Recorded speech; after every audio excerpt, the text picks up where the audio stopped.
So my next few videos are gonna be about white people. I might as well say dear white people. So I'm gonna get to my point. I'm taking the long route as I usually do. It's all part of my charm and my ADHD, but bear with me because I'm gonna get to my point. But again, the next few videos is dedicated to white people, and I know that it's not gonna be well received.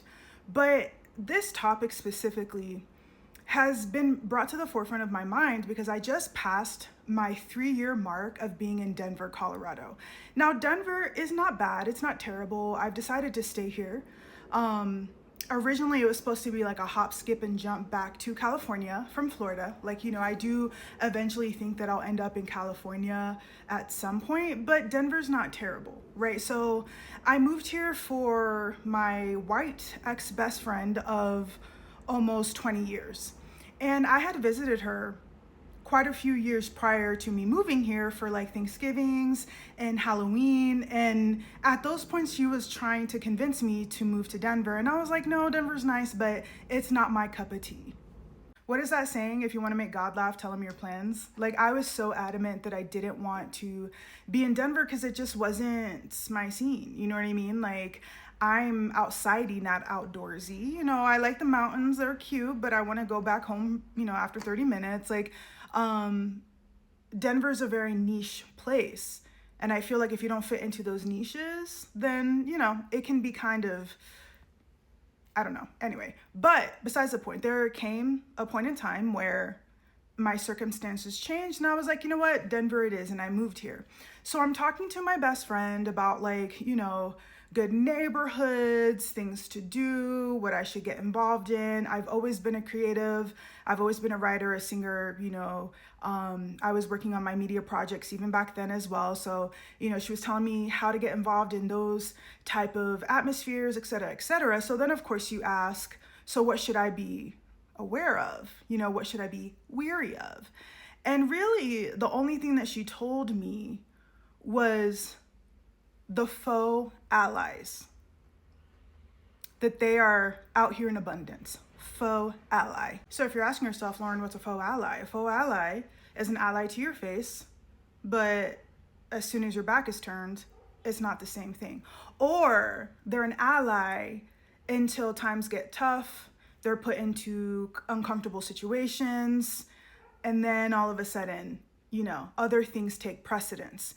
And she was 100, 1,000, 1,000,000% correct on that. I have been in very racist places. Like where I'm from in Florida is I will rise again, NASCAR country, you know what I mean? Like super, super racist. But there was diversity. I saw brown people everywhere. That's why there was tension, right? Like there's no racial tension if there's no brown people. I've lived in California, one of the most diverse places ever. I even lived in Tennessee and I saw more brown people there than I see in the Midwest. And I've been told that Denver, like Colorado, is technically not the Midwest. It is to me. The fashion, the mountains, it's not West. I've lived out West. I don't consider Colorado the West. But anyway, I've never been surrounded by this many white people. And it kind of made me think differently. And I'll be honest, I have made a lot of things about race more than usual since I've moved here. So one of the things that I would personally say to any brown person that wants to move to Denver is be wary of the faux ally, but there's a weird energy here. It's racist, but it's more in the form of microaggressions. So the racism is more hidden. It's more subtle. And I don't like that. If you're going to be racist, if you're going to have a problem, say it to my face. Like in the South, it's so prevalent. It is, they're not shy about their racism, their prejudice at all. But here, like I said, it's more subtle. It's more in the form of microaggressions. And I don't like that. However, I will say that another reason why Denver's weird is because it's very classist here. Economically, there's a lot of just like bougie, odd people here that also add to the, prejudice air, if that makes sense. So being here though has made me realize that it's not so much that the people here are faux allies rather than suffering from white saviorism. I feel like a lot of people here suffer from white saviorism, and that's different. So yeah, what's the difference between a faux ally and white saviorism? A faux ally, again, ally to your face. They have the merch, they post it on social media, but they're still absorbing content. They're still associating with people. They're still keeping silent when it's important to stand up for your rights or for equality or whatever it is, because again, ally to your face, but when your back is turned. I say ex-best friend because that was a nail in the coffin, was behavior like that, right? Faux ally being like, yes, I'm an ally, your back gets turned, and then it's microaggressions.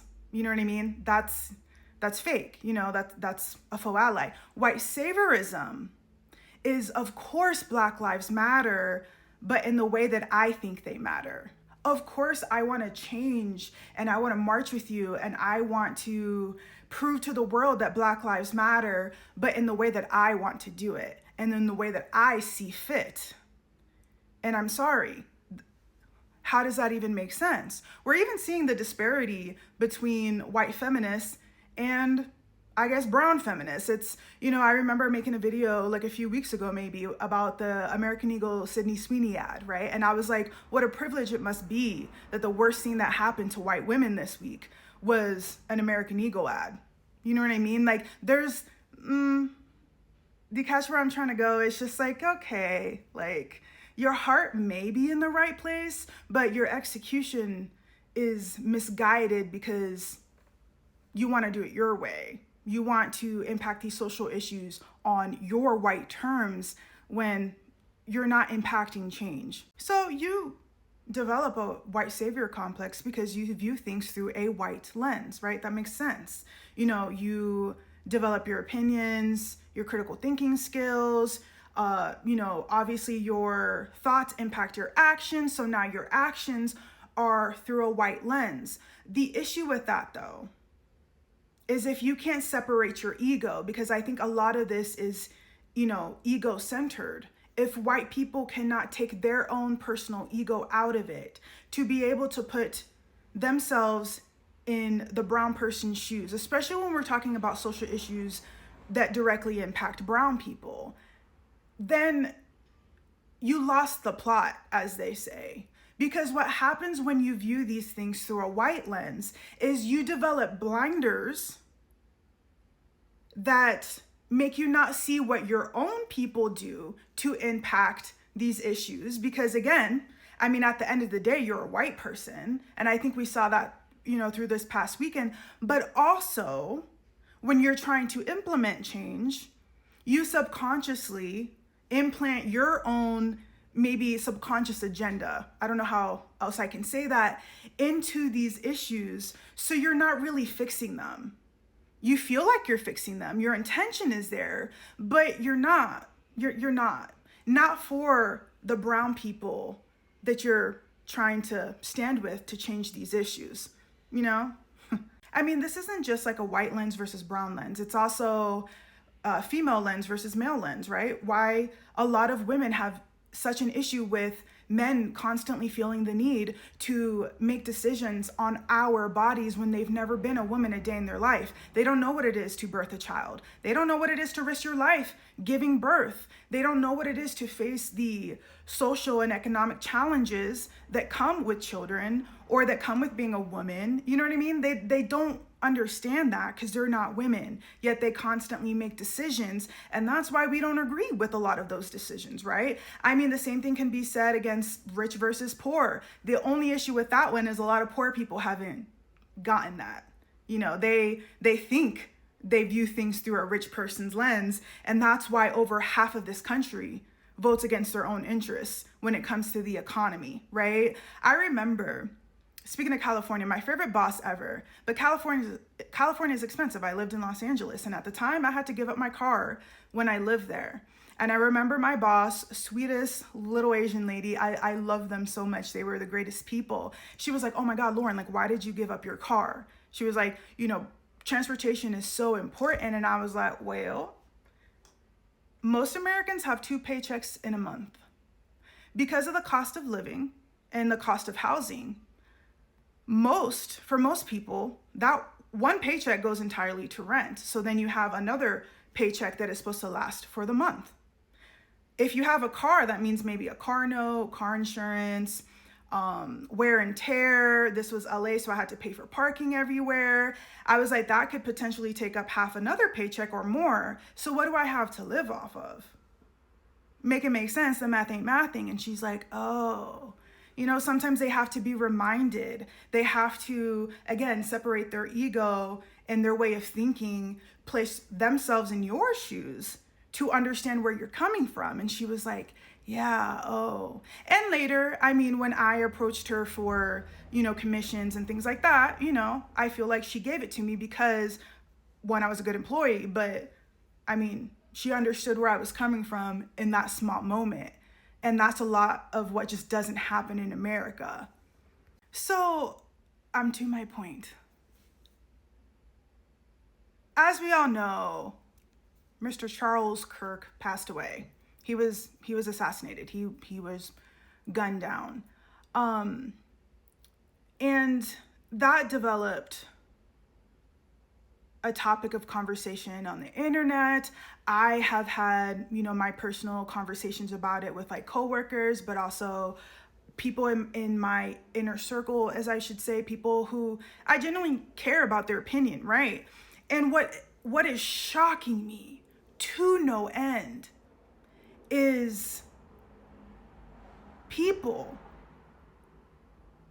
viewing a lot of what he said as okay. Still wanting to label him as a great debater. And, he was gunned down for his beliefs when all he was trying to do was create this platform, create this narrative, to have effective and constructive dialogue. And I'm like, are we listening to the same person? I was like, in what universe? And it dawned on me, because a lot of these people, on the internet, or just a few that were in close proximity to me whose values or opinions I kind of valued, right? White. And I'm like, that makes sense when you're viewing what Charlie Kirk was doing and saying through a white lens. Now, here's the thing.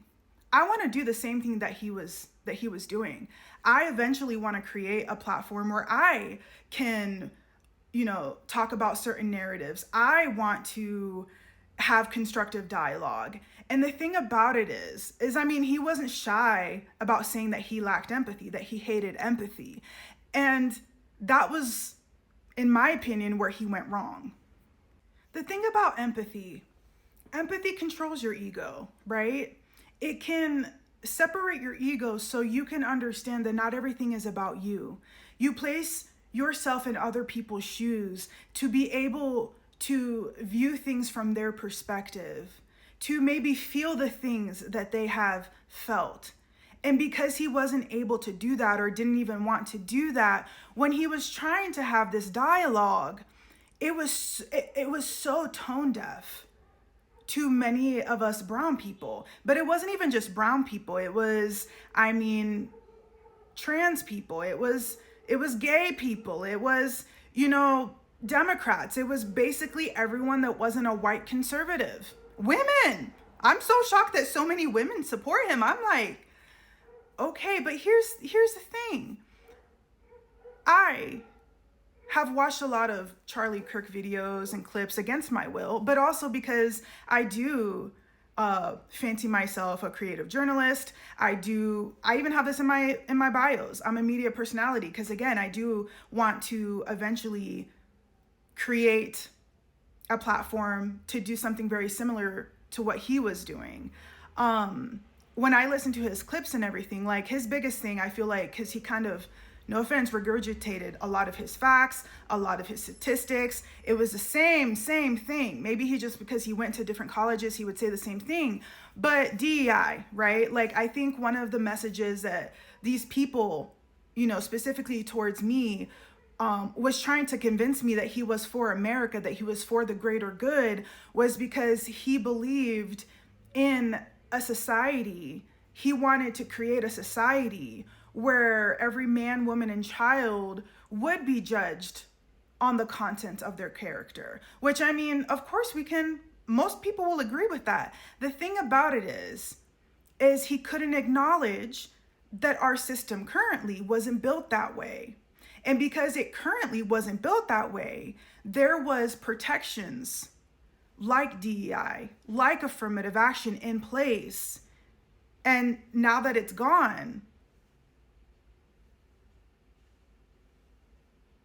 and that was his lack of being able to put himself in another person's shoes.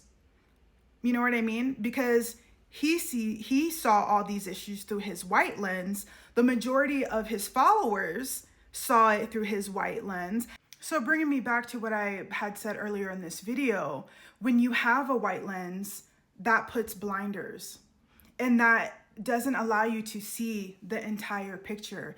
It doesn't allow you to absorb other critical factors that come into play about these social issues, especially when you're the other, when you're the opposite of the lens that, they're speaking through, right? Whether that's brown people, that's women, that's, people of a different faith or whatever. So in my personal opinion, that automatically invalidates your opinion. If you cannot see every single side of the argument, if you cannot see or allow yourself to empathize, that is the buzzword for this weekend, to empathize with the other person that you're debating, with the other person that you're trying to have this constructive dialogue with, which, side note, for all the people who have the same type of dreams that I have, who are doing the same type of things, remember that. I think great writers, great creatives, great journalists, even great people who do this for a living that you want to listen to, they have that capacity to be able to put themselves in other people's shoes, to think outside of their ego and their demographic, to be honest, to have that constructive dialogue. And I don't think that Mr. Kirk was it. I'm sorry. Also, this is something that I've struggled with. And this is why I lost my two best friends, a man I loved, family members, is because, hypothetically speaking, let's say I did agree with a few things. I'll use Joe Rogan. You know what? Let's talk about Joe Rogan. I will use Joe Rogan as a prime example. Judge me for this or don't judge me for this. I cannot sit here and say that I 100% disagree with every single thing that comes out of Joe Rogan's mouth. I can't say that. However, for the very few things that I might agree with him on, I can't separate all the despicable things he has said about brown people, Latino people, black people, women, trans people. You know what I mean? And the same thing applies to Mr. Kirk over here. It's like, there's a part of me, and I'm gonna be honest, when I look at some of these clips and everything, when he says he said that he was America first, or that he was, wanting to have this dialogue so we can at some point get to a place of, judging someone based on the content of their character. I cannot separate. And I disagree, because again, I think his execution was off, because his total lack of, being able to see, things from a different perspective is what kind of, did it for me. But all the other things that he has said canceled him out anyway. So even if I could sit here and say I kind of agreed with what he said, and that's why a lot of people are like, what the hell? Like, right now, what I'm trying to do is I'm trying to view things through different lenses, right? One of the biggest lenses that I'm really trying to view things through is the conservative lens. I am a Democrat. I am leftist. Full disclosure, I think both sides suck. The Republicans are lost. until they can free themselves from Trumpism, they're lost. And even before Trump came onto the scene, they were excluding themselves so much that I felt like they lost touch with reality and true American issues. So whatever. The Democratic Party, however, I will say is under a reckoning, right? We have our own differences of opinions, and Democrats, we're talking about this. There's people that are coming up in the party that I have, extreme faith in, and I hope that they can be the leaders of the Democratic Party in the future. But my thing about the conservative lens is one side oppresses somebody, whether it's the poor, whether it's someone of a different faith, whether it's women, whether it's brown people, and that doesn't sit right with me. Where the other side isn't for oppression. It's for, hey, babe, you do you. Be you beautifully. You know what I mean? Like, pay your taxes. Don't be a douche. You know what I mean? Like, it's not that hard. But we're way more accepting of people in general. And I know that conservatives don't view us that way because it's like, again, they're the side of oppression. And so that's not really a lens that I can adopt and really see their perspective on these issues and on life and what's happening currently in the world. You know what I mean? I really can't. And I'll say that. That's a hill that I will die on, essentially. So you might be asking yourself, well, Lauren, what about the white lens? What about it? America was built through the white lens.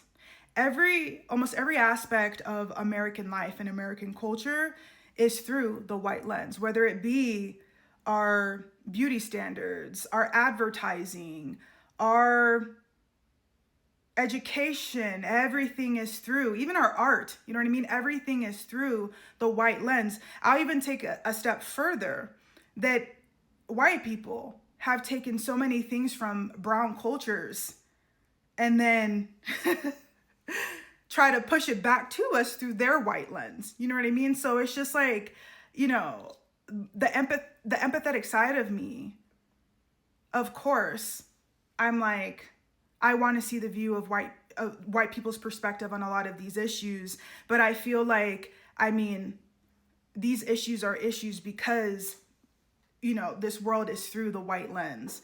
And my message for the end of this video is, I'm going to acknowledge that I'm not talking and I'm not referring to every single white person, right? Not every single white person needs to clear up their lens. A lot of white people do have that empathy to be able to put themselves in other people's shoes. They have the capacity to separate their ego out of these issues so they don't develop a white savior complex and completely miss the plot. I will acknowledge that. However, a lot of y'all don't. A lot of y'all don't. And it needs to change. There's no unity in the United States of America. And it's because you keep forcing this perspective onto issues and you have lost the capacity to be empathetic and see anything from any point of view. And I think that was shown throughout the weekend. I lost about 40 Facebook friends, which I will say Facebook is a cesspool of social media. I think it's because you still have your racist meemaws and peepaws who know how to still work the Facebook, but they haven't, crossed over into TikTok and YouTube. But part of me, if I could have my way, can maybe make some white people second guess or maybe think, yeah, you're right, I am seeing these things through my white lens.